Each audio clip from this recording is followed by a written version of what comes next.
Hey everyone, coming up, we're going to be talking about Disney's movie release slate, some Marvel and Star Wars updates, and a review of Disney Infinity Marvel Battlegrounds, as well as much, much more in this episode of Diz Pop.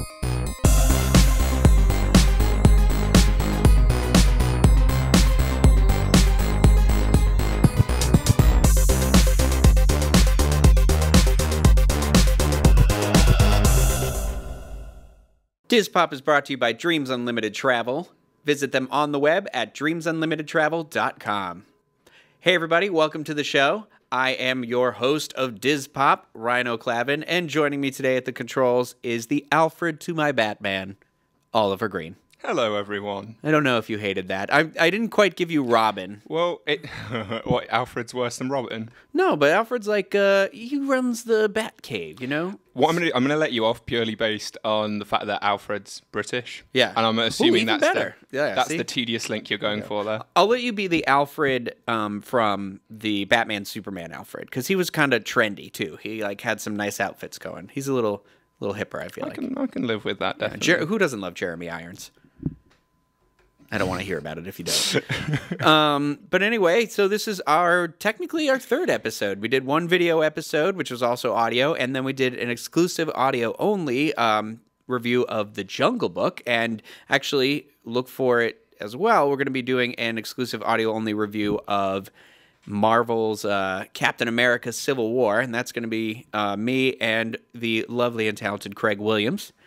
And yeah, I can't wait to see it and talk about it. So I'm very excited for that experience. Probably for the best that Craig's joining you there, because we all know that my knowledge of anything to do with superheroes is definitely not on par with yours. Yeah, and we're actually going to talk about that too, because we've got a little project that I think like a little thing we're going to get Oliver involved in too. But, you know, I realized on the first show, I don't think I really explained what the mission of this show actually is either. So go for it. I feel like I should say it right now. It's you know, we call it Diz Pop. It's part of the Diz Unplugged podcast network. And we're going to be kind of talking about all things pop culture, but specifically related to that kind of like, well, not specifically, but kind of related to that Disney, Pixar, Marvel, Star Wars, whatever kind of Universal Studios touches on, really anything that I deem appropriate, because I can't tell you now that I won't be talking about Ghostbusters when that comes out. I can't make any promises, but I'll try and figure out a way to tie it back into everything. But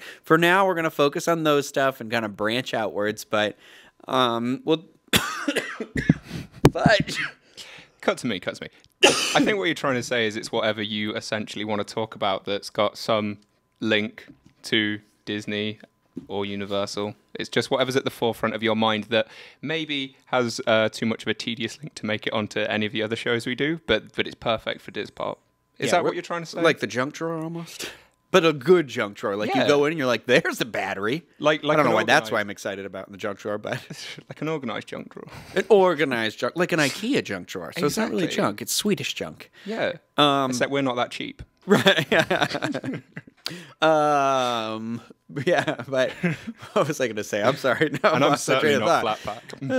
Now all I can think about is going to IKEA and buying myself a 50-cent ice cream to walk around and look at junk drawers all day. Don't want to derail the show, but I love IKEA. IKEA is like the retail equivalent of Disney for me. It's like therapy. It's like a nice, like you people watch, you have your experiences, you could eat there, they have the thing. Meatballs. This episode of Diz Pop is not sponsored by IKEA, despite what we've made to you to believe. But yeah, so we're going to be, I feel like the Disney, Marvel, Pixar, Star Wars universe has just been on fire lately, and it gives us a nice place to start with the show.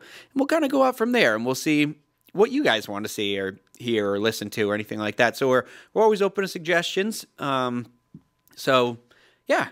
Anyway, but today we've got a lot of news to cover since the last time we had an episode, and the first thing I want to talk about, which I guess this would be like a housekeeping thing, but I have this random fact I read over the weekend.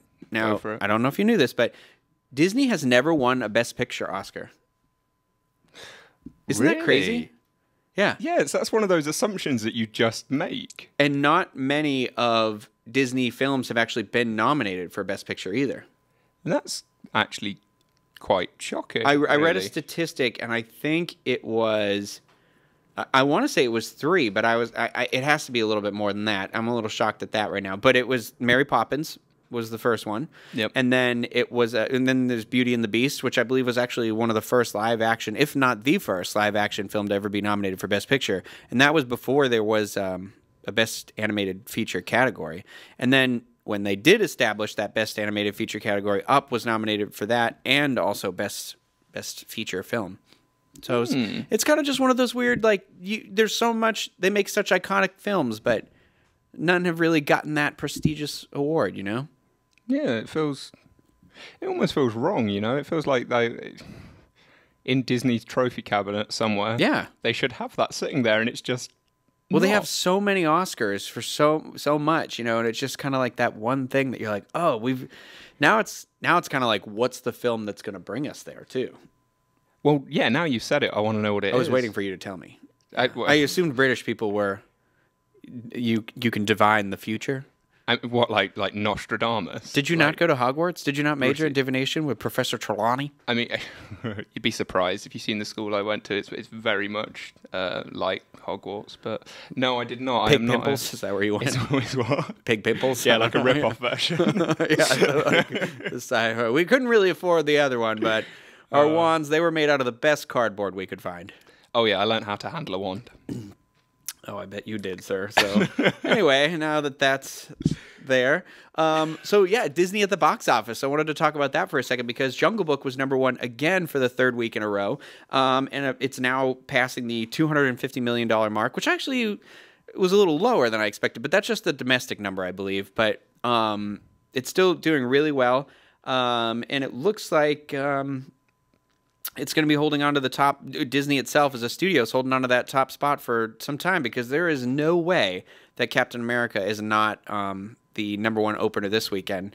I mean, it's already made something like over $200 million in international markets, and it still hasn't opened in some of the biggest ones, which are China, and I also believe it still has to open in Russia as well, and then us. And it's opening in all 3 of those territories this weekend. That's what I was going to ask about Jungle Book. So it's for a lot of Americans, they won't even realize, or I'm assuming they won't realize, but outside of America, films don't always get released at the same time. Like in Europe, they often get released a few weeks later, certain films, not the big blockbusters, but stuff like The Jungle Book. So has it actually been released? Because you only had the domestic numbers there, that's why I'm asking. Has it been released yet in Europe? Jungle Book? Yes. Yeah.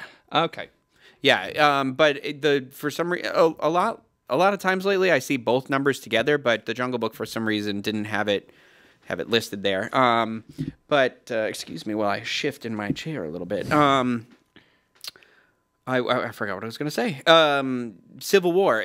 What's interesting to me is that a movie like Captain America, though, is open in almost every territory except for the one where it was, I don't want to say created specifically for, because China is now like the 2nd largest film market in the world. And, you know, for those of you who are unaware of how that's working out, China has a pretty heavy stake in Hollywood at the moment. Like a lot of production companies are finding themselves involved in like Chinese deals, like Paramount with all the Transformer films. That's why they always kind of contain that little extra Chinese element. Or sometimes a scene will take place in China. Sometimes it'll involve, you know, characters product or something placement. like that. I've seen a few films with product placement with Chinese products, stuff that you won't even find in the in the US or European countries. Yeah, it's crazy. At first, it started with those like big tentpole action. It was the last Mission Impossible movie. Yeah. There was the opera, I believe they're at, is a very popular like Chinese opera. I could be mistaken, but I'm pretty sure that's that. But I also saw a trailer for this like Moms movie the other day that has like Christina Applegate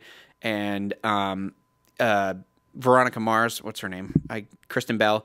Yeah. And it's just like all these people, but like the opening title, one of the companies that has sponsored it is a Chinese production company. So it's very interesting.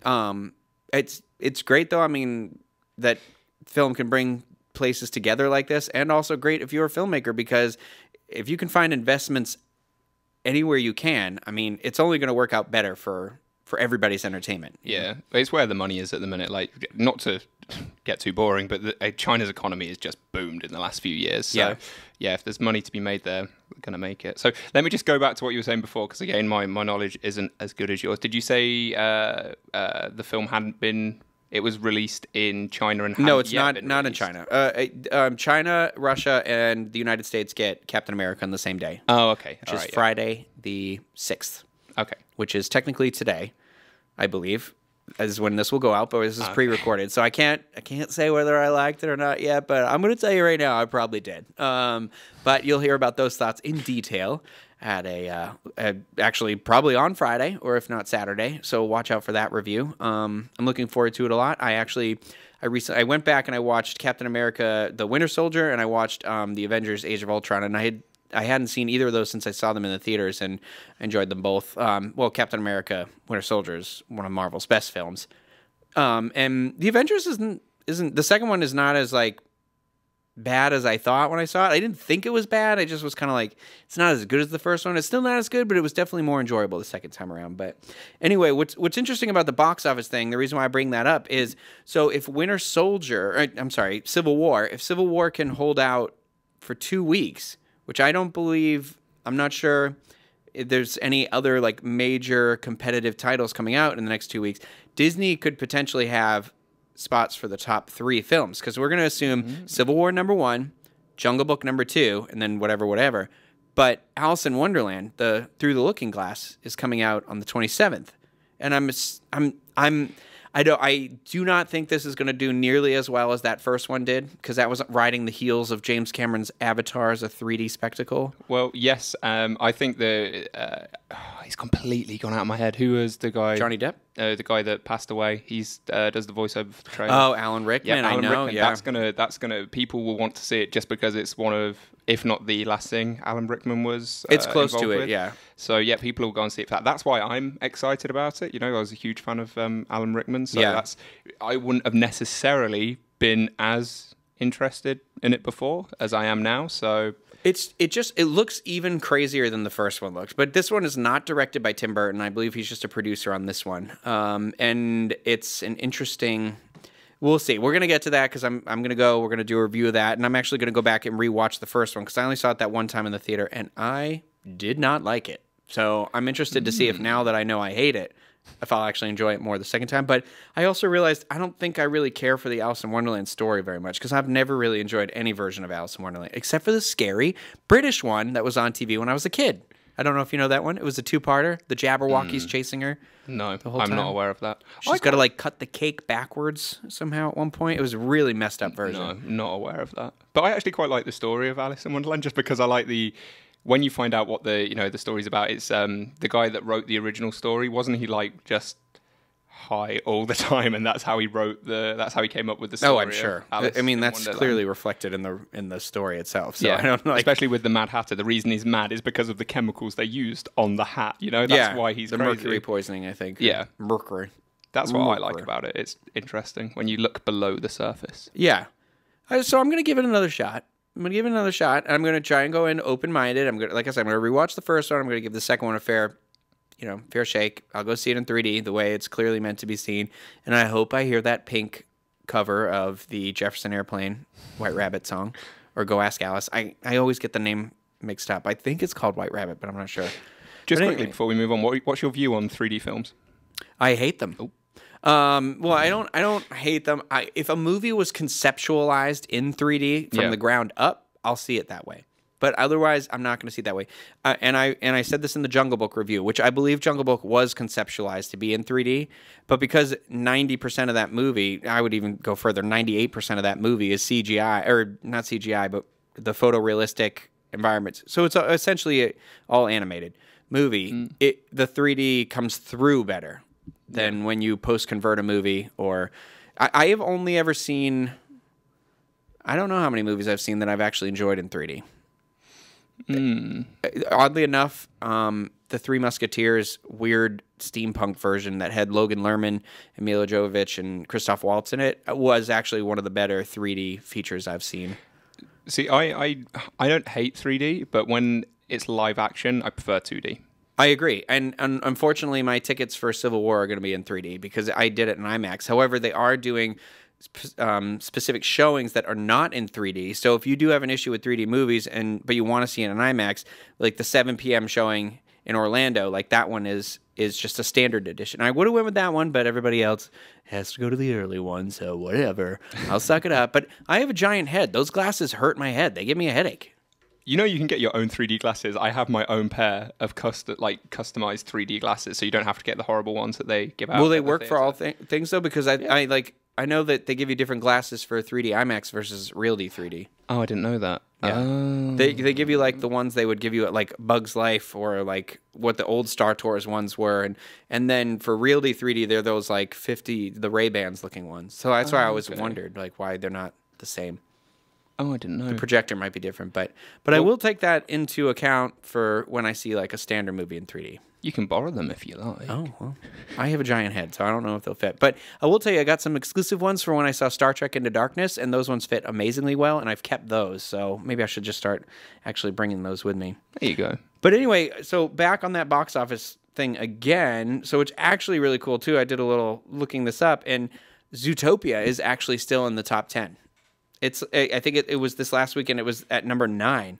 And its haul is at $931 million right now. And that's crazy. But the Blu-ray release is coming up June 7th. So it's close to being like, it's going to fall out soon. But let's assume it stays in there till Alice. That Disney would have 4 of the top 10 movies in the movie theater. You got to think like I don't know if that's ever happened before. I don't even know if they've had 3 they could potentially have the top 3 slots in 2 weeks. You know what I mean? Like I feel like this is an occasion for them, and they still have another film that I'm sure is going to do very well, Finding Dory, coming out in June. Yeah, that's almost guaranteed to do well. You know, people have been asking for that for a long time. That's just 2 more weeks after Alice too. Wow. So it's kind of like they're pumping them out this summer. I'm sure they're looking forward to it. Well, yeah, I'm sure the shareholders are very excited, but I mean, something's got to pay for Star Wars Land in Shanghai, am I right? Yes, the films are not getting shanghaied. Yeah. Unfortunately, Shanghai is getting shanghaied, though, apparently, but... Oh, what you mean with the... Yeah. The destruction. We've not spoke about that in any of the shows yet. Oh, well, do you want to talk about it here? Yeah, For anybody, if you don't know, apparently this week there were some images released that they were letting people just like scroll through. They were letting people, I speak in computer lingo. They were letting people just like stroll through the park to kind of see what it's been looking like and how it's been coming. And I guess they've been trashing it. They've been like carving stuff into like the paint and just like leaving trash everywhere. And it's a little sad because from my American perspective is like they're getting the best park that anybody's going to have, and they're just kind of like dropping a deuce on it. I don't know how nice to say that. Keep going. I've nearly found the photo. Oh, okay. So you're going to show us a little photo, but yeah, it's a little disheartening. I have some friends over there right now who are actually opening the park too. They went over as part of the they sent people over to help open it. So I'll be interested to see what their take on it was. I should actually give them. Well, I'm not calling China. I feel like I don't know if I have international calling on our company phone plan, but I could check that out and get back to everybody. If it's work related, I feel like it's okay. But I'm just curious, that it's just a shame. I'm just so jealous of that park because they have the Tron roller coaster, which also looks very, very good. Yeah. By the way. If you can't find it, it's okay. I can't find it. I feel like it's so close. No, it's okay. Okay, I've missed it. But sorry. While we're on the Disney movie topics, Disney has actually recently done the old date shuffle and moved around a bunch of their just kind of changed up some stuff on their upcoming film slate. And in that process, they officially confirmed the Jungle Book sequel is in the work, as well as a follow-up to Maleficent. And the time frame for when Maleficent is coming out is a little surprising to me, but I'll get to that in a second. They've also staked out some dates down the line with unspecified films, but there's 3 live-action fairy tales, that's what they've said, and 2 live-action Disney films that have not been specified as of yet that are on the list. We know that there's some live-action... The live-action take on the animated classics include Tim Burton's Dumbo. That's in the works. There's an Emma Stone-led Cruella. That's interesting to me. And then there's that movie that seems like I thought it was dead, but apparently it just stays around forever. Tinkerbell, starring Reese Witherspoon. But they announced the movie while Brittany Murphy was alive. And before I moved to Florida, and that was like 11 years ago, this movie is not going to happen. I will be shocked if I ever see a Tinkerbell movie. I'll be shocked if it's Reese Witherspoon because, and not because, I mean, she looks like she could be Tinkerbell, but I mean, the amount of time it's taken, she's going to be like a 50-year-old Tinkerbell. I was going to say, how old is Reese Witherspoon now? She must, not to be disrespectful, but she must be pushing it a bit. And Tinkerbell's, you know, she's part of... Well, she's like she's Sprite. She's a young, and not to say that Reese Witherspoon looks old, but yeah. I mean, Reese Witherspoon's like, what is she? She's got to be like maybe almost 40. Or I'm going to feel bad saying this now and not knowing. In my head, like not Reese Witherspoon, sorry. Tinkerbell is, she is 40 this year. I don't feel bad. What Tinkerbell is? No, Reese Witherspoon. Reese Witherspoon. Tinkerbell's like 100 this year. Well, Tinkerbell, the character of Tinkerbell is someone that's like, she's a teenager in my head. That's how I perceive her to be. So it's very strange to think that Reese Witherspoon could potentially be... Well, it's kind of like that Rent movie. If they ever get that made, I mean, how old is Idina Menzel at this point? Versus like the line in the movie, or excuse me, the play is you look like you're 19, you know, or you look like you're 16, but I'm 19 and old for my age, and I'm like, yeah, ugh. But with a voice like that shaves the years off. You can forgive her that voice, you know. I don't know. Yeah, they could just remove that. Honestly, if they removed that line, it would take out everybody's age out of the mix, and I wouldn't care. Not Rent. Wicked. I was talking about Wicked. Why did I say Rent? There's a Rent movie. That was a weird. I'm sorry, Wicked. She was saying she's gonna be too old for Wicked, and I agree because they're supposed to be in like school. But if we lose Idina Menzel, we're probably gonna lose Kristen Chenoweth, and I feel like they're both kind of essential to that. They're so iconic in those roles that people will forgive the fact that they might be like pushing it a little bit to play those roles. So if someone gave me the option to see Wicked with a more age appropriate cast, I'd still choose the original. Yeah, I agree. It's kind of like one of those like they're going to school. Who cares? It's not like it's high school. I mean, I guess it is high school though. I don't think it is high school. It's like university. Yeah, it is. Use your imagination. It's set in a fictional world and it's theater, you know? So yeah, and who are we to say how old they go to be? They could live to be like 300 years old. Exactly. And also, you know, you do get, you know, not younger people in university now, so let's not discriminate, you know? I know. I did only graduate 2 years ago, so... Ryno, you don't look a day over 20. I know. Anyway, so let's go year by year of what they have. I know that sounds super exciting for everybody, but it looks like in 2016, these are the films that we've got so far that have not come out yet. We got May 27th, Alice Through the Looking Glass. June 17th, Finding Dory. June 7th, The BFG. That's the Steven Spielberg directed Roald Dahl film there. August 12th, we've got Pete's Dragon. September 23rd, Queen of Katwa. That's the Lupita Nyong'o. That's another one of her Disney movies this year. This is one of the films that I really haven't got a clue about. Queen of Katwa? Yes. We saw some of, like, her and David Aiello are in it, and we saw some clips of it at D23, and it looks pretty interesting. I'll be interested to see. Explain it to me as if I'd never even heard of it before. I can't really tell you because it's not one of those, like, I know directly. That I don't want to talk about what the plot is because I'm worried I'm going to say the wrong country of where they're going and what they're doing, and there isn't really a marketing push for it yet. Okay, so don't worry, you're there with everybody else. The only reason I know about it is because I saw that. It's going to be revealed over a period of time. I'm sure once like July rolls around, they're going to start. I mean, they've got so many films. I mean, there's still Moana comes out in November. I have yet to see anything to do with that. That's another one, not a clue. Other than like an image, yeah. I know it's a Hawaiian culture based movie. And from what I've heard, the stuff they showed at D23 was great, but I'm general public at this point. I don't know. I didn't get to the end of that one. And then, of course, December 15th, Rogue One, A Star Wars Story, which that trailer just looks great. So, so talking about 2016, I would have to say I'm very excited for the BFG. This is not one of the Roald Dahl books that I read. However, Matilda is one of my favorite reading experiences in my life, and I do love that movie with...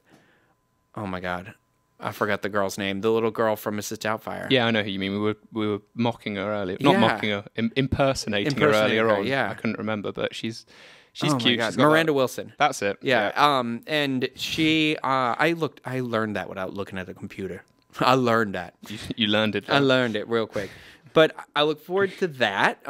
Steven Spielberg. For me, I'll always see if it says directed by Steven Spielberg, I'm in the theater. I don't care. That man can do no wrong. Right. And then I'm actually pretty excited for Pete's Dragon. And I'm going to tell you why. I know I've seen the original, but I've never really. I don't remember it very well. Like I remember the scene with the fence where he's like running along the fence, and then the poles start like flying out. But that's about it. And I know what Pete looks like, or I'm sorry, Pete. What Elliot the dragon looks like, but it's not. And here we were treated by Entertainment Weekly to our first look of the new Elliot. This is not the Elliot I was thinking of. Oh, sorry. No, that's okay. That way too I know early? you don't know. No, but I was going to transition here. So if you're listening, I'll try to describe this as best I can. It's a green. It's a forest-looking, fluffy cat with wings. Look, whatever you're listening to the podcast on, I'm sure it's got an internet browser. Just Google it. Yeah, unless you're driving, please don't. Oh yeah, don't do it then. Yeah. It's. For me, I don't care. To me, it looks like if this is a feral child in the woods who's making up a make-believe friend, then that's what it looks like to me. I mean, that's fine. I like that they didn't go classic dragon approach where like, here's the scales. Like it's, It looks like, and again, I've not seen the trailer for this or anything, but it looks like they've done with the dragon what they do with a lot of the things in these animated. Just go stay on me. Sorry, world of my own. They've done. Let me go back to the photo actually, so you can see what I'm saying. They're going to do a lot of what they do with animals in these. There we go. In these animated, when they animate an animal in these films. So, like with Donkey and Shrek, for example, they always animate him like after a dog. And when I look at that face, that looks like a giant dog to me. They've even made him furry. So I think you're probably going to see a lot of those characteristics that you would do. I've read a thing about why they do that too. I don't know if you saw the movie Chappie. About the robot. I've seen clips of Chappie. I'm aware of Chappie. I didn't love it, but the animation that they did with Chappie, they were saying like because he had these antennas like this, that come out of the top of his head, and when he was sad, they'd kind of go down or they'd go up, and they were saying they modeled it after a dog, and it was because you immediately have an emotional attachment when you see the behavior that's demonstrated in your everyday, like something like that you can. They did it with the horse in Rapunzel as well. That's not. Yeah, they did it with the horse in Rapunzel and with the horse in Frozen. One of the horses. You mean the reindeer? And the reindeer. But no, I was actually talking about the horse that Hans rides. Hans. But no, yeah. Basically, all animals, and you'll realise it now. We've said it. You'll realise it that if you look at the characteristics of them, they are always after dogs. They animate them after dogs.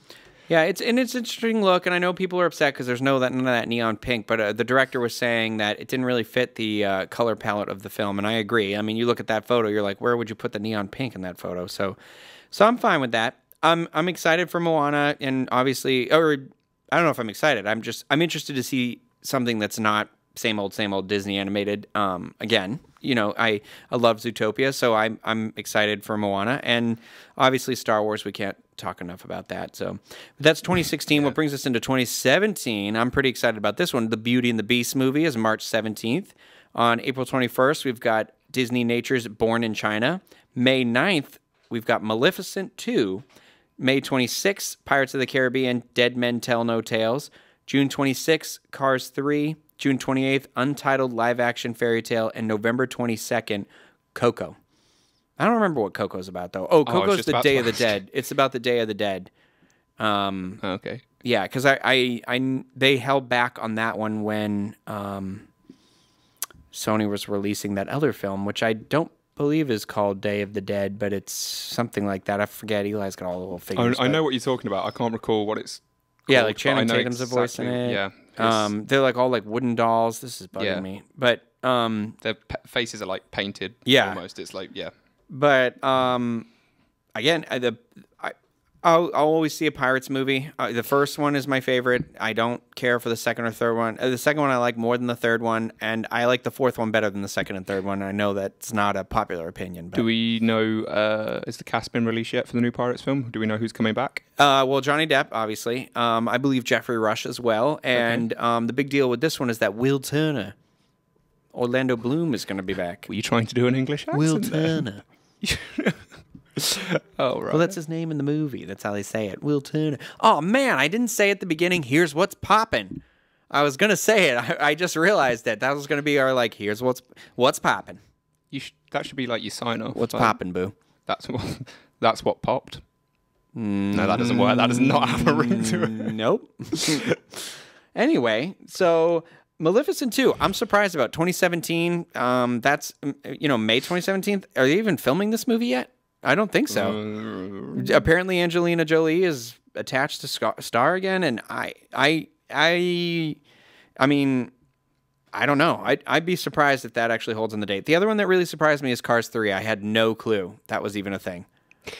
I know Cars is very popular. It doesn't appeal to me, but Cars is very popular. But they're the least, they are the lowest reviewed of all the Pixar movies, which is interesting to me. I haven't even seen the second one. I've only seen the first one, which I thought was okay. But I have heard the merchandise is what sells those movies. That's why they keep making the movies. But so whatever. That's that.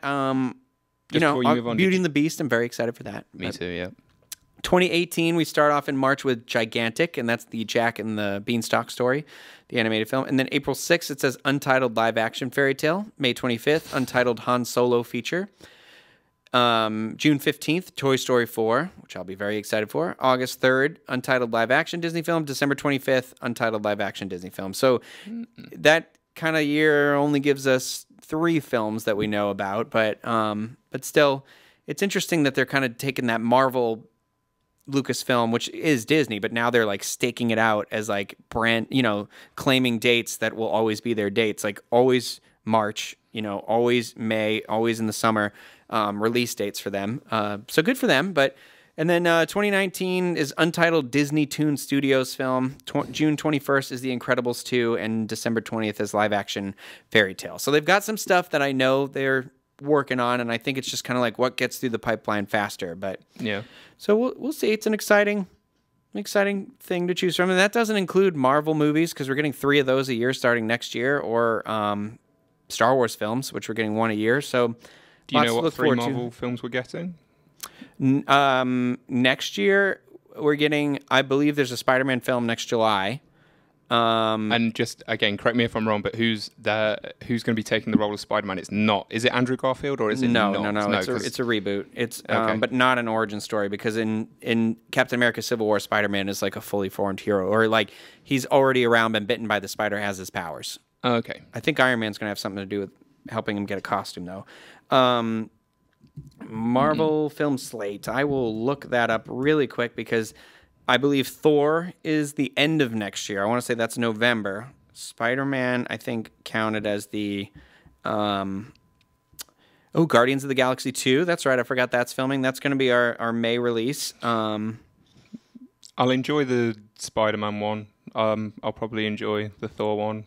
Guardians of the Galaxy, it doesn't appeal to me that much. So. Have you seen it? I've seen the trailer. I basically, Oh my God. Do you know what's really upsetting me right now? And we spoke about this on, I think we spoke about this on some of the other shows, or we were talking about it today. I keep forgetting. But they're in California, over in California, their Tower of Terror is being rethemed to a Guardians of the Galaxy overlay, and that upsets me. I can't believe that's more an than official thing. It's definitely been confirmed as official, right? I don't know. I saw a thing today that it's the third person to talk about it, and I don't it's going to be, I don't know. I don't like that. I've seen more than one report. I don't like the idea of that at all, and that's just made me reject any chance. It's took any chance of me seeing that film, and the chances of me now seeing that film have been obliterated because of that very reason. So I was right. It's Guardians of the Galaxy, Spider-Man. It's Guardians of the Galaxy in May, Spider-Man in July, and Thor in November. And then the following year is going to be Black Panther, Infinity War, Ant-Man and the Wasp. And then the next year it'll be Captain Marvel, Ant-Man, Avengers 2, Infinity War Part 2, excuse me. And the next story, which I was going to talk about, down the line, was Inhumans was scheduled for 2019, but they just yanked that from their film slate. Do we know why?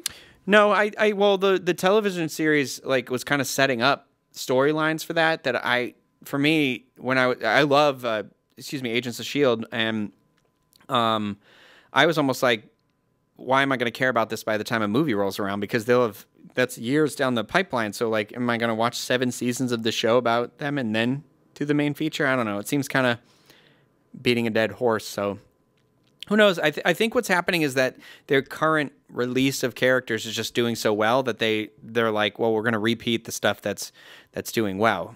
I'm sure there'll be, you know, the second Ant-Man, I don't think that was ever really in the plans, and then it happened and did well, and then like, all right, well, let's move forward with that. And then I'm sure Black Panther, they'll probably want to get something going with that as well. And, you know, who knows? It's exciting. It's exciting stuff. But speaking of rumors, not that we were really speaking of it, but you talked about Guardians of the Galaxy as a rumor. Yep. So a fun little non-Marvel Disney Star Wars, I mean, it's a Disney thing. Tina Fey is apparently working on a Hocus Pocus movie. And it excites me so not much. A remake, is what I've heard. Oh, so it's like, okay. Yeah, so interesting. There was a rumor that happened a while back, and she was writing a script for like a remake or something like that, and then they said no, it wasn't a remake, and that it was a separate witch-related property for Disney. So it was still a Halloween witch-oriented movie. And at that time, it was said that the film was not related to Hocus Pocus, but was an original film. And then she was recently asked by the Chicago Tribune about the stuff of her current project, specifically that Hocus Pocus thing. And her comment was, there's a script in development. It is not so much a remake. So I'm assuming it either like exists in that same time and it's further down the line. Maybe it ties back into the original just a little bit somehow. But that's very exciting to me because I love Hocus Pocus and I love Tina Fey, and I would love to see those two things unite. Absolutely adore Tina Fey. Do you know she was staying at the Grand Floridian a few weeks ago? No. There you go. I bumped into her in Animal Kingdom as well. I didn't say anything. I didn't dare, but I should have asked her. You should have just... I just want to be that person who's cool enough to whisper in the ear and be like, I love your work. And then just fade into the background. I thought about it. I've seen her twice in my life. Once I was in New York and she was... Aren't you just special? No, I seen her once when I was in New York. She was filming one of the last few episodes of 30 Rock. Loved that. I was a bit of a crazy fan then. I was like knocking on a window because I was inside the NBC store as she was walking by. And she very awkwardly waved at me because I was just like giving it some. So... yeah, that's the first time. So the second time I bumped into her, I didn't say anything because I didn't want to embarrass myself. I'm jealous. She seems like she seems like one of those people you give her respect, she'll give you respect, you know. She's I've never heard any reports of her being one of these celebrities that doesn't have the time of day for you. Yeah. But I also just didn't want to come across as being an absolute weirdo, so I didn't. Well, I just finished the second season of The Unbreakable Kimmy Schmidt, and she's in the latter half of that season. I'm about halfway through now. Yeah. The second season.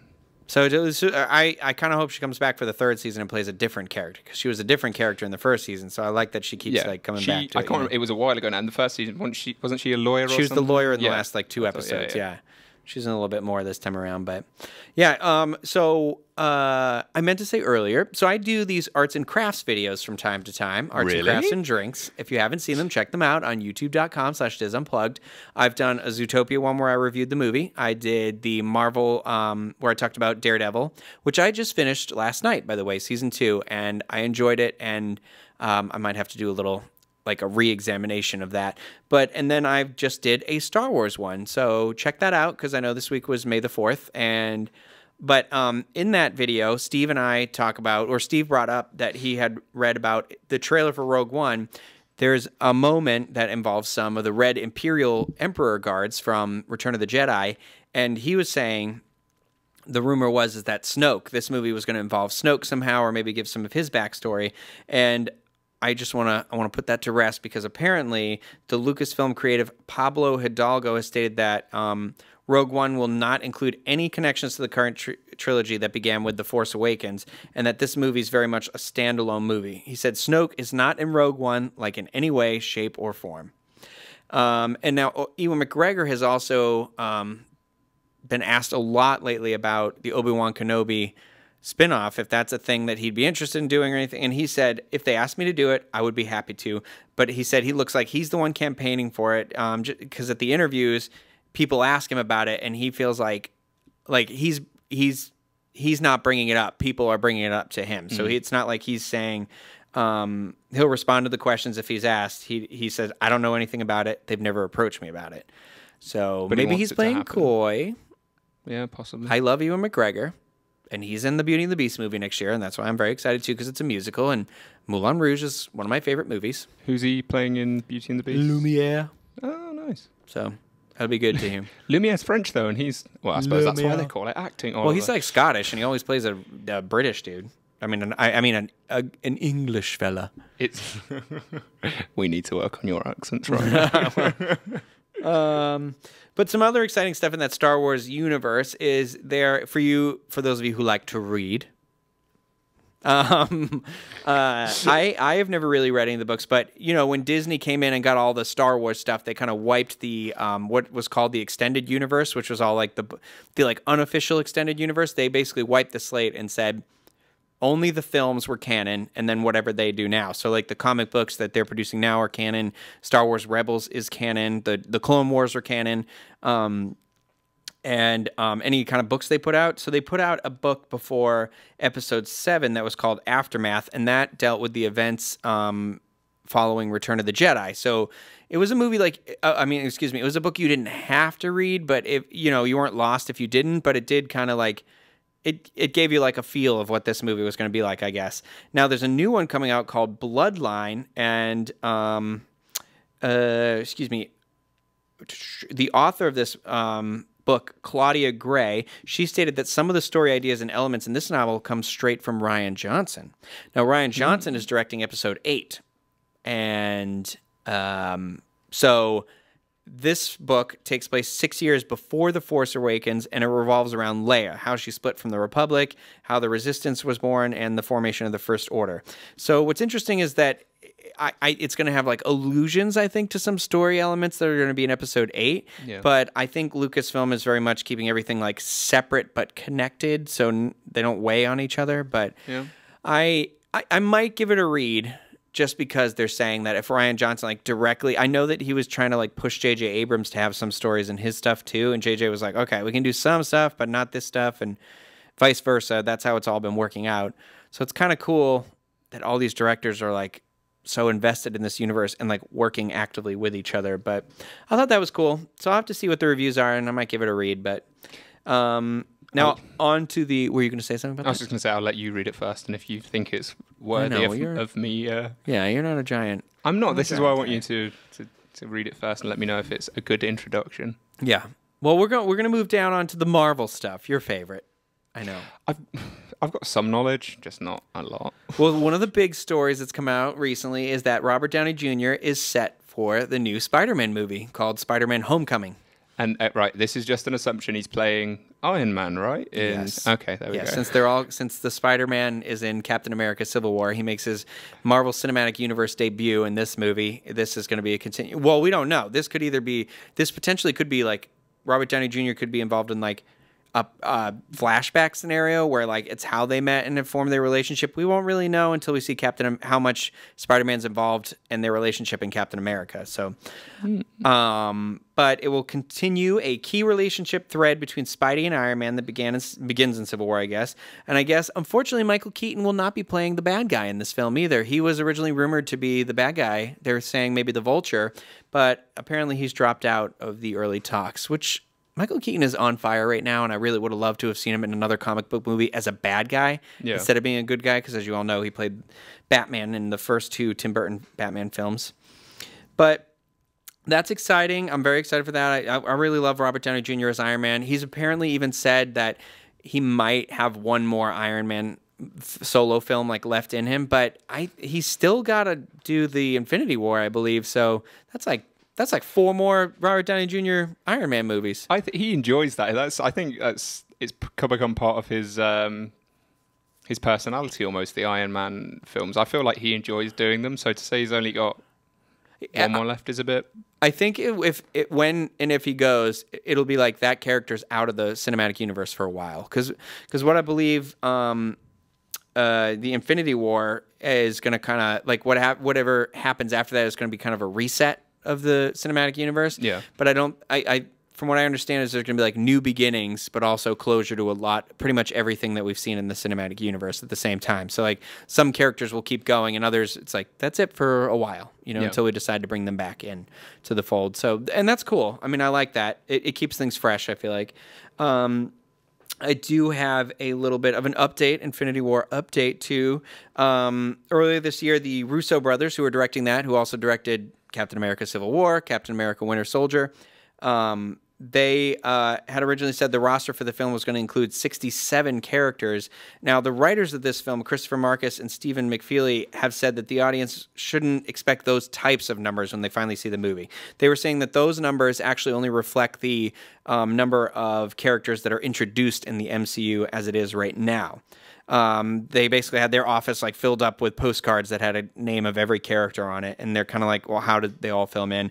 Obviously, Josh Brolin's Thanos is going to be a major part in this film too, which I'll be looking forward to seeing him actually do it. It's weird how many of these actors in these comic book movies are signing on like 6 or 7 years out. Like the Flash signed up to be in the Flash, but his movie's not out for like 3 years, and apparently just lost its director, and it's like. There's like I know it's in the DC universe, but like Jason Momoa's supposed to be playing Aquaman, but God knows when that movie's getting made too. So it's just kind of like, it's crazy to me that they would sign somebody like 5 years out, you know?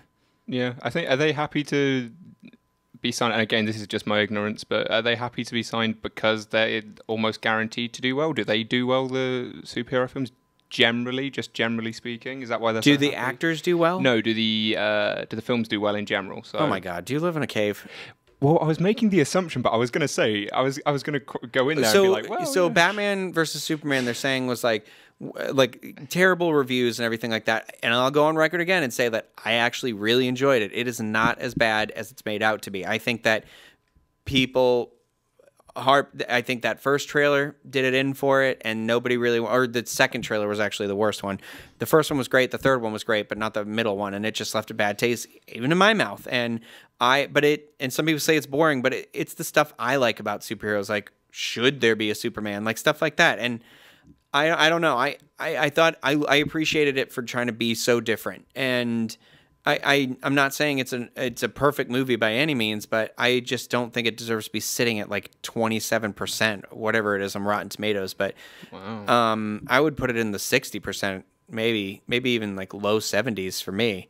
I've seen it twice. I'd see it again in the theater, and I'm definitely gonna buy it when it comes out on Blu-ray. But regardless, I forgot why I started that tangent.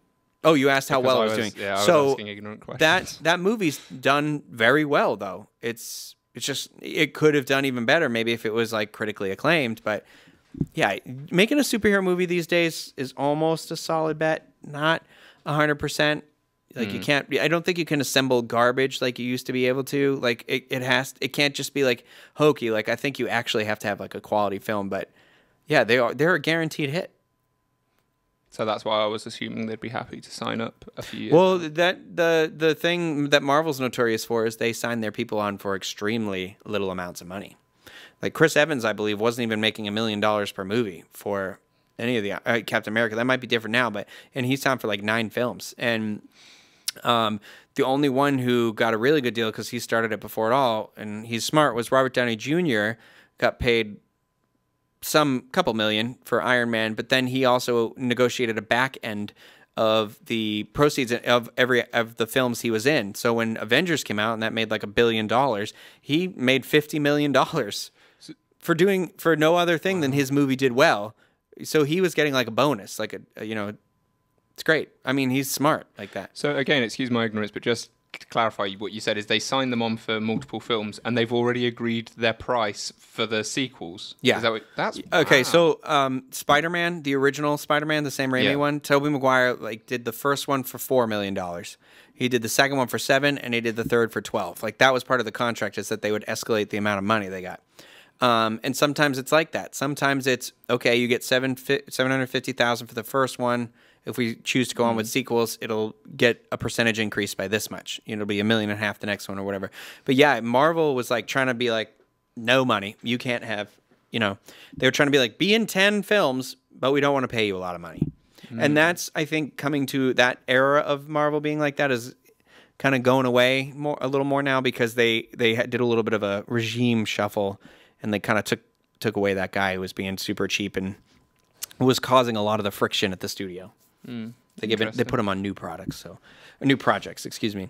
Yeah, so that kind of does it from a Disney, Star Wars, all the movie stuff. I just want to I won't go on for too much longer because I feel like we've already talked way more than I meant to. But just a quick thing about comics. This Saturday, May 7th, right?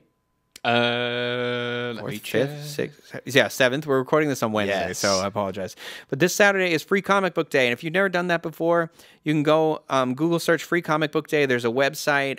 You pump in your zip code. It'll tell you what stores around you are doing Free Comic Book Day, and you go and you get free comics.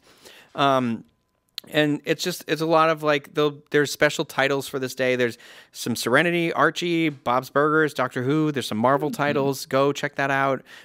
Some places do a little bit of a canned food drive or some benefit. So just keep that in mind. Maybe, you're getting some free stuff. Maybe give back a little bit. Give something back. Yeah, be a good person. But and speaking of comic books, really quick here, Marvel Comics is actually starting. Since Civil War is coming out this week, we're going to talk Civil War 2 is starting in soon. In June. Or no, I'm sorry. Yeah, June. I wrote June 2006 for some reason. I'm apparently living a decade in the past, but it's to actually celebrate that. That's when Civil War 1 started. Was back then, but they released a motion comic trailer of who, and it kind of like shows like who's in it and what the quarrel is over this time. In Civil War, it's about like the Mutant Registration Act, and then in Civil War 2, it's going to be about Iron Man.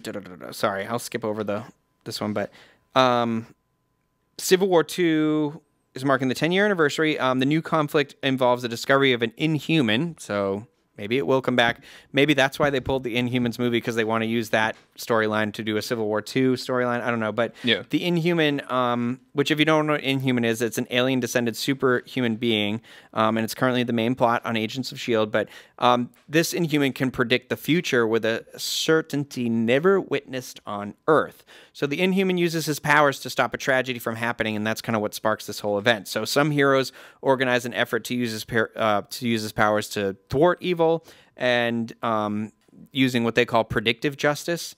And there are others that don't agree with that. That it's that whole Minority Report situation where, like, if you just because you stopped the crime, like, how can you be? How can you be sure? And is it morally right? Yeah, exactly. Watch that film. That film's a great depiction of that. But the chosen sides of the heroes is not 100% clear, but it seems to be a little similar to the original one. But this time it's Iron Man is standing against the government program, whereas in Civil War 1, he's with the government. So he's against the government program. His team's known to include Black Widow, Deadpool, Captain America, the Sam Wilson version, who's the Falcon, the Totally Awesome Hulk. I meant to look that up. I didn't. I know he's got a mohawk. I don't think he's Bruce Banner. I think he's somebody else. Miss America, Hercules, Black Panther, Luke Cage, and the Jane Foster version of Thor, as well as Star-Lord and Daredevil. Now, the pro-predictive justice team is led by Captain Marvel, and the team will include She-Hulk, Ant-Man, Winter Soldier, Hawkeye, Medusa, the Blue Marvel Captain America, which I guess is Steve Rogers, Vision, War Machine, and Spider-Man, the Peter Parker Spider-Man. The trailer also the motion trailer kind of showed Old Man Logan is going to be involved somehow, and he's kind of in a conflict with Sam Wilson's Captain America and the Miles Morales Spider-Man. So I'm curious how they kind of sprawls the event. But go to your comic book store, order the subscription if you want to read it. It's a mini series, so it's not going to just trail on forever. I went and did it, and I'm going to check it out. And I think one of our future episodes, I'm going to talk a little bit more about comic books. Like, if you've ever wanted to get involved in comic books, like, I'm new to it. I've just been trying to do it for the show, and I've signed up for some. And there's, maybe not Marvel comics aren't your thing. Disney has a whole series of comics, like Disney Parks comic books. I signed up for the Haunted Mansion one, and I'm going to do a review of those. And there's Darkwing Duck comics, and those just started this month too. So check those out. I got it. I haven't read it yet. That's that. Yeah. Sorry. No, how do you feel about comic books? Comic books. The only comic books I've ever read are the Buffy the Vampire Slayer comic books. That's where I originally started to get into comics. Yeah. I tried to, because they were touting it as like season 8. Yeah. And it was like during my move to Florida though, so I kind of like lost it a little bit. Like, I didn't know where the local comic book stores were, and I didn't know when it came out and all that stuff. But that's why if you sign up for a subscription at your local comic book store, they like hold it in a little box for you, and you can just go like once a month and do it. Make you feel special. I do it with my Power Ranger comics, my Back to the Future comics, my Ghostbuster comics. I am falling down a rabbit hole. Sorry, there's Back to the Future comics? Yeah, on Back to the Future Day in October 21st, 2015, they did the first issue, and it was originally only supposed to be 4 issues, and it's Bob Gale, like the writer, and Zemeckis and everybody, they contributed to it, so it's like official canon. And the issue that came out last month is the first one that's part of an ongoing storyline now, so it's going to be an ongoing comic book. Wow, I mean, you gotta check it out. You had my curiosity, but now you have my attention. That's what pulled me in. So yeah. But that kind of ties into Universal. We might have to talk about Back to the Future comics. I'd be okay with that. I'm more than happy. That would actually be a good arts and crafts and drinks video. Maybe it would. We can do a Back to the Future. I can show everybody how to build a hoverboard. I've seen your hoverboard. Your hoverboard's very impressive. Yes, everyone does say that after they've seen it. I've never had any complaints. So just to clarify, it is a literal hoverboard. It's not a euphemism. Yeah. It doesn't float, unfortunately, but I'm getting there. We are still talking about the hoverboard, right? Oh, yeah. Okay, all right. Just making sure. All right, so that does it for this part of the show. We do have a little bit to tag on at the end here. Unfortunately, I do feel like we talked a long time, and now I've done this. But I did. Well, it was Oliver. It was supposed to be Oliver and I, but we had a little bit of an issue, so it was pretty much just me. But I did a review of the Marvel Disney Infinity playset, and the new one, Battlegrounds, has just came out not too long ago, and it's kind of all capitalizing on that Civil War. It's heroes versus heroes in here. So I got it. We got all the figures to go with it, the power discs. We did a little review. I put together a little bit of video here, and why don't we check that out? Let's take a look at Marvel Battlegrounds, the newest Disney Infinity playset, and all the figures that go with it. The playset starter pack comes with the playset piece and an updated Captain America figure that resembles Chris Evans's Captain America, complete with very sassy and dramatic eyebrows. The first 2 figures released from the set were the Hulkbuster Iron Man and Ultron. The Hulkbuster Iron Man is a hefty figure, I'd say 50% bigger than any of the other figures, but has some great details to it. Ultron is the one and only villain released as part of the set, so you guessed it, he's the main bad guy in the game. The Ant-Man Infinity figure is on the smaller side naturally, and was directly inspired by the costume seen in Captain America Civil War. I'm a big fan of this Vision figure. There's a great amount of detail down to the lines on his face, and there's these really cool ridges on the back of his cape that I like. I also really like the Black Panther figure. He's a character I don't know much about, so I'm looking forward to the gameplay revealing some of his powers. Included in this new wave of figures is the black-suited or alien symbiote Spider-Man. I've only seen him as part of a bundle, so it's nice to have a separately sold figure this time around. Then there's the Power Discs pack. The pack includes 4 Power Discs, Darkhawk's Blast, the Nova Corps Strike, Ghost Rider's Flaming Motorcycle, and the Cosmic Q Blast. So that's all the figures in the Power Discs. Let's check out the gameplay. There are 2 modes in this playset, a versus mode and a story mode. Let's start with the story mode. Welcome to S.H.I.E.L.D.'s training facility. The story kicks off in S.H.I.E.L.D.'s training facility where, as in all Disney Infinity playsets, you have to learn the basic skills and moves of your character. Several Avengers help you through the process where you'll learn to attack, defend, throw, and run through some special moves here. Ready to have some fun? We're going to briefly run through each figure and some of their cooler moves. Let's start with Captain America. Cap's standard triple triangle attack has him slicing at opponents with his shield. His block is the standard Cap hides behind the shield move that he loves so much. Cap's special attack is a blast from above from a shield ship that reflects off his shield at his enemies. The training round is finished off by pitting you against another Avenger to test your newfound skills. That's it for the basic training level. You do have the opportunity to advance and grow your skills with other training rounds if you choose. Before we advance to the next level of gameplay, I want to run through the other characters and some of their moves. Ant-Man's triple triangle attack is a basic punch combo. His R2 move is shrinking and growing back to normal size where he packs an extra punch for a moment or two. His special attack is shrinking and then uppercutting his opponent. I find this move hard to use as you have to be right up on the opponent, whereas other characters still are able to affect the opponents within the immediate vicinity around them. Ant-Man does have a pretty cool recovery. When he's knocked down, if you hit the triangle to jump back up, he actually grows giant for a second, an aspect of his powers we have yet to see in the film. Spider-Man has a fairly basic triple triangle attack, but with some of that agility and style he's known for. I like his block that has him holding out a web. I thought it was a nice touch. His R2 move is pretty cool. If you tap R2, he shoots out a ball of webbing to hit an opponent. Hold that down for a little bit more, and he shoots out a web to pull opponents toward him. His special move is effective. He swings around some concrete in a circle to knock down any attackers within a pretty wide radius. If you hold down the X button to jump, he shoots a web as if he's about to start web slinging. He can't full-on web sling, however, but I thought this was a nice little touch. I would say he's one of the more effective players in the group. Black Panther is a fast character. His triple triangle attack is spinning with his claws out in a circle.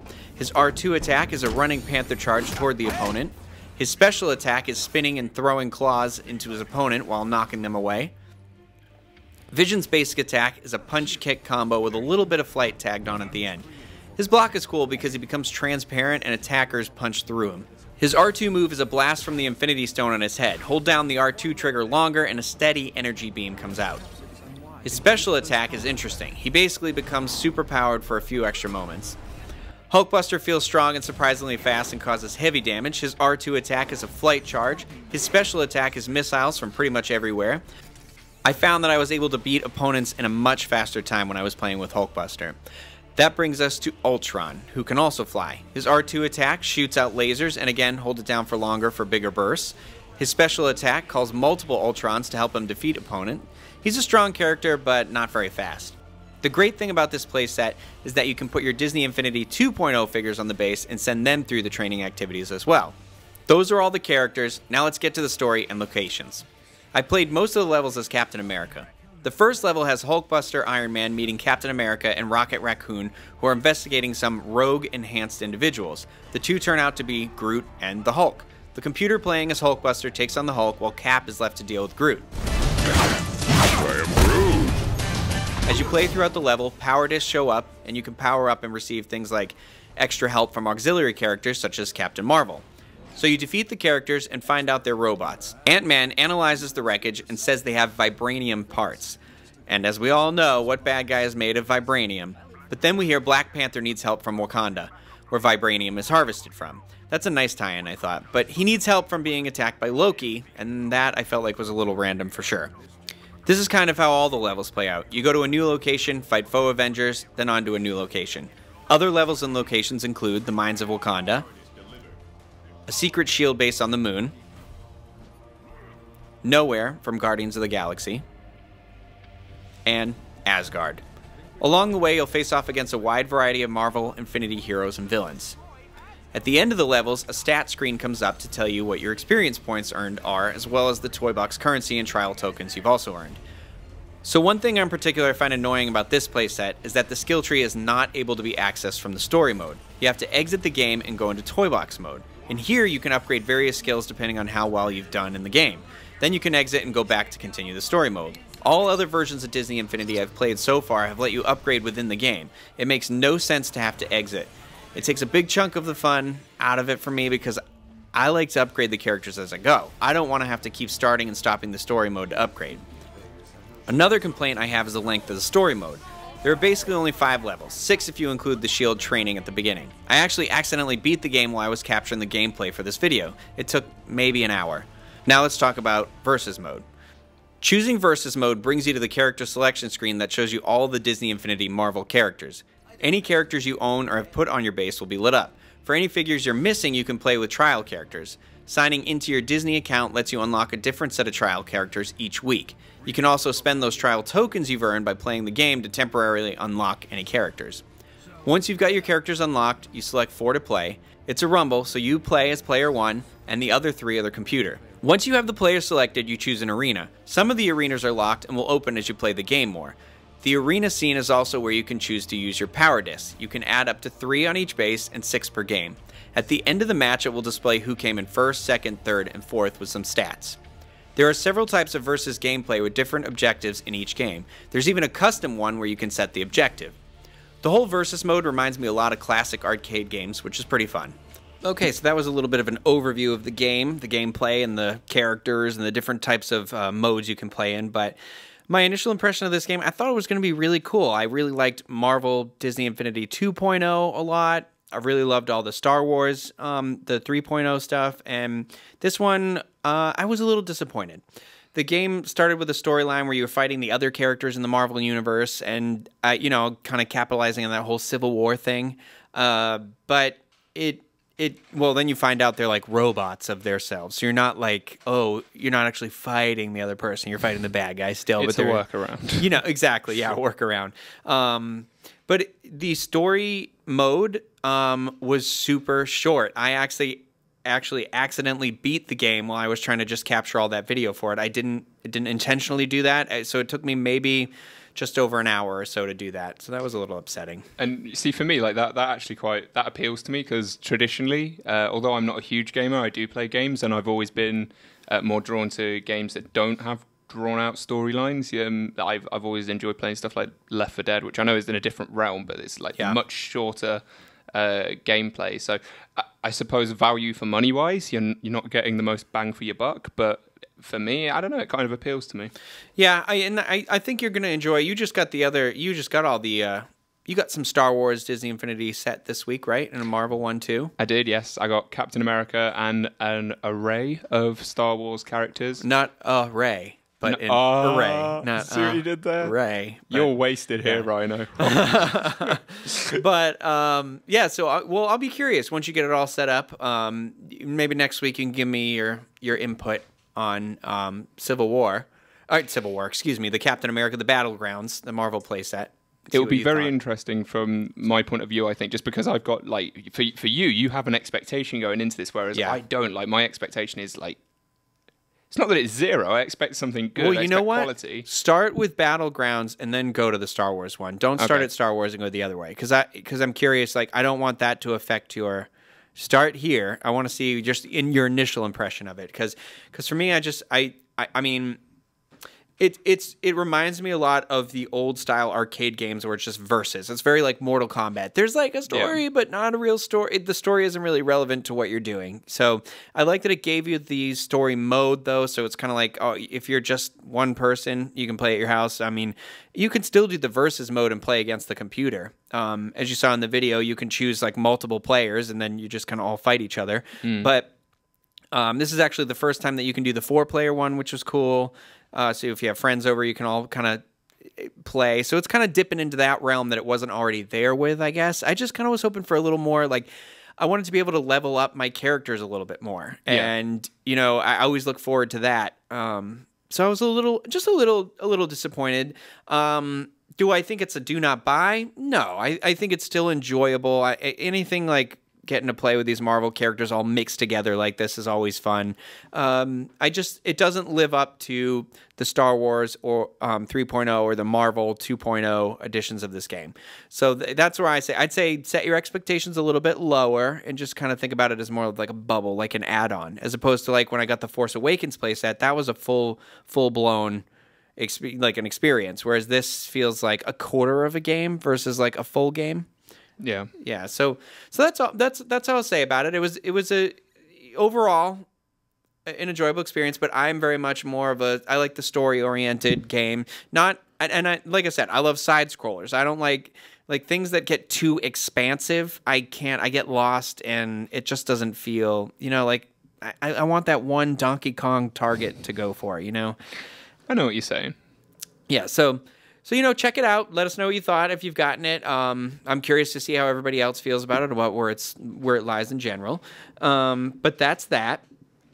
Before we closed out here too, I just wanted to bring up a couple things. You know, we talked about the show, I talked earlier in the show that we had a little project for Oliver, but it's an Oliver and a Ryno undertaking. Yeah. So Oliver has said how he feels about superhero movies. He's not the biggest fan. He feels like they're all the same. You're not incorrect. How'd you put it? The science that just goes wrong?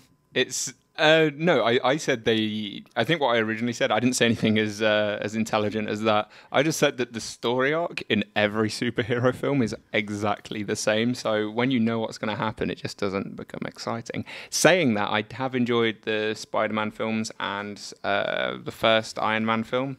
Okay, so what we're going to do is we're going to go back and start at the beginning of that Iron Man film.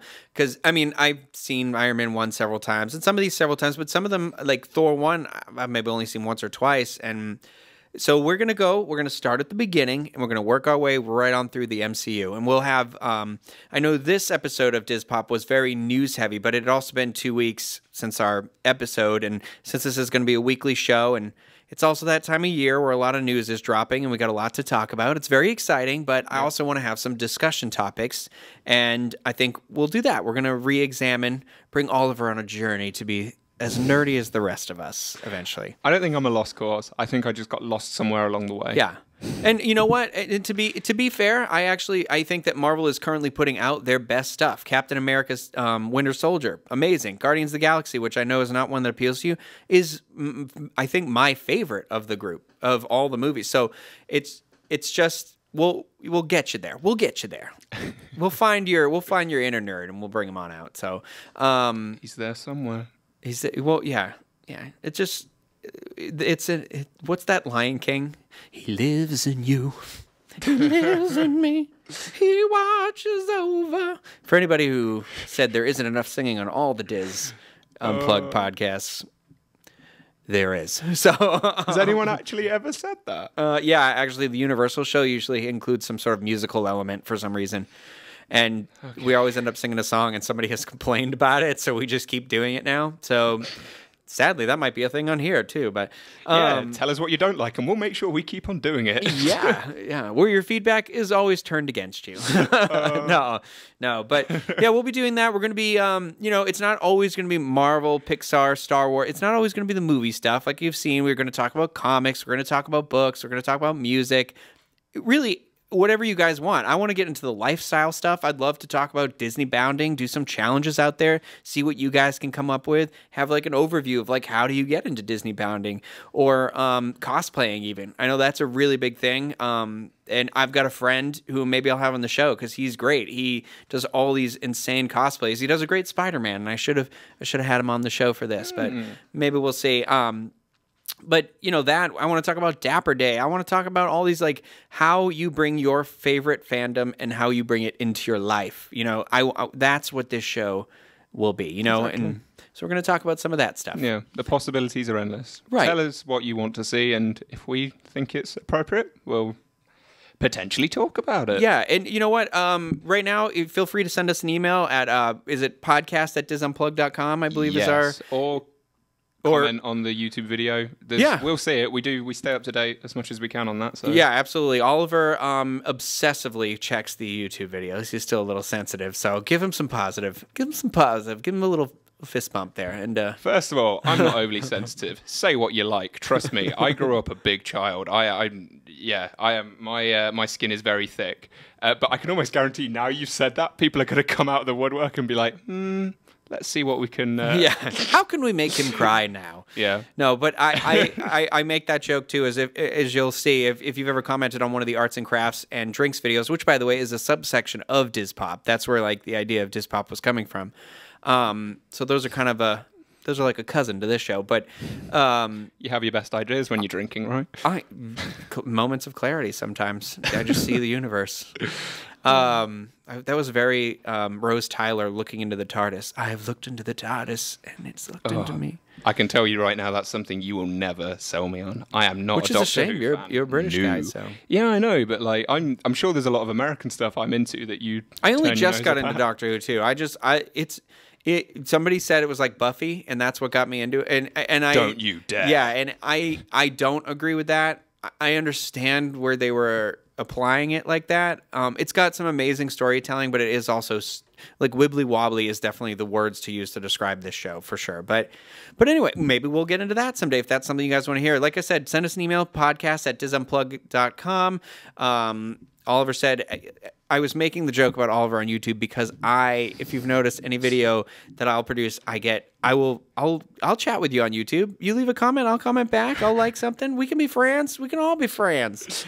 Or not be friends sometimes. It depends on how you comment on the video. Yeah, I should say that. You should. You know what, though? In fairness, leave negative comments, too. Constructive criticism is always welcome. Please don't be just the meanest person in the world. If you are, though, that's fine, too. Everybody's got their lot in life. But I do take the good with the bad, and I honestly do. If there are things you don't like, let us know. If there are things you do not like, definitely let us know. And if there's things you want to see, let us know. Just let us know. That's what I should have called the show. Let us know. Let us know. No. God, I hate that song. Stop it.